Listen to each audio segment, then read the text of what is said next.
சில வீடியோ போடுறவைக்கு. வணக்கம் அண்ணே. நீங்கள் அந்த சாராயத்தை பற்றி சொன்னீங்க. நானும் அதை பற்றி ஒரு சம்பவம் என்று சொல்லணும்.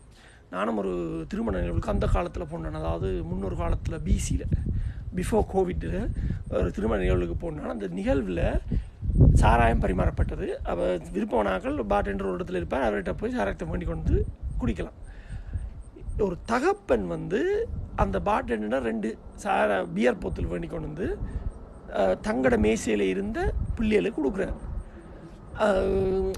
அதே அந்த பிள்ளைகள் வயது குறைஞ்சவை, பார்க்கவே தெரியுது 18 வயது வந்திருக்காதுன்னு நினைக்கிறேன்.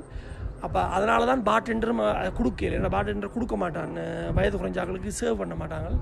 அப்போ அவர் வேண்ட இல்லாதபடியாக இவர் போய் வேண்டி கொண்டு 2 பியர் பண்ணி கொடுக்குறார். அது இதில் ஒரு பிள்ளை ஆம்பளை பிள்ளை, ஒரு பிள்ளை பொம்பளை பிள்ளை, 2க்கும் கொடுத்து 2ம் குடிக்கணும். எனக்கு அதை பார்த்தோன்னே ஒரு அதிர்ச்சி ஆகிட்டுது. என்னடாப்பா எங்கடையாக்கள் இப்படி தப்பக்கடி 2 மாறிட்டாங்களா? சரியா வெள்ளக்காரன் சொன்னால் இது சரியாக இருக்குமென்று நினச்சிக்கொண்டு செம்மறி மாதிரி எல்லாத்தையும் அவனுக்கு பின்னாலேயே செய்கிறாங்களேன்னு யோசிக்கிறேன். ஆனால் இப்போ நீங்கள் சொன்னீங்க மாதிரி தான் வெள்ளக்காரனே இப்போ மாறிக்கொண்டு போகிறான். அவங்களோட அந்த குடும்ப ஸ்ட்ரக்சர் பிழைக்குதுன்னு சொல்லி அவனே கொஞ்சம் கொஞ்சமாக மாறுறான். ஆனால் எங்கடையாக்கள் என்ன அந்த வட்டம் அடித்து தான் திரும்ப வருவாங்க போல தெரியுது. நன்றி, வணக்கம்.